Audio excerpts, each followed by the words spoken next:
台北车头逐天拢有60万人需要上便所，为着要互便所更较清气，台铁有开卖50万，伫咧便所加装检测的仪器，只要便所伤过臭，就会通知清洁人员去摒扫。另外，便所内底佫有感应式的服务铃，旅客唔免试铃，就会当去通知清洁人员。台铁表示，若是试办期间大家回应感觉袂歹，未来就会扩大来举办。伫台铁台北车站的便所天幕顶加一个黑色的装置，原来这是台铁新加装的科学侦测仪器，只要便所内面的氨气浓度超过20 ppm， 就会自动发出信号通知清洁人员。清洁人员伫咧接到信号了，就会去便所内面。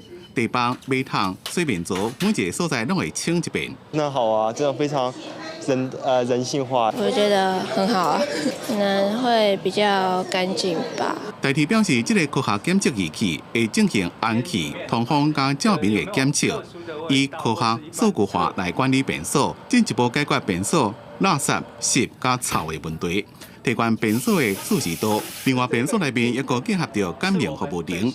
旅客唔免用手持，只要手一握过去，就让通知清洁人员来到沙缸或者是摒扫。如果有超过20 ppm， 清洁人员就会直接到侧间来做清洁。不定时的时候有超过20，那也是会提供讯息，由到赖群组。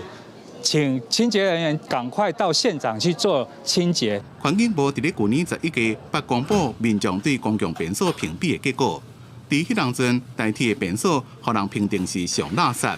即马台铁开卖价50万，伫咧13间便所内面，引入日本的便所检查技术，经一日每工有60万人流，就便所需求正悬的台铁台北车站试办，希望会当提升便所的清洁品质。记者综合报道。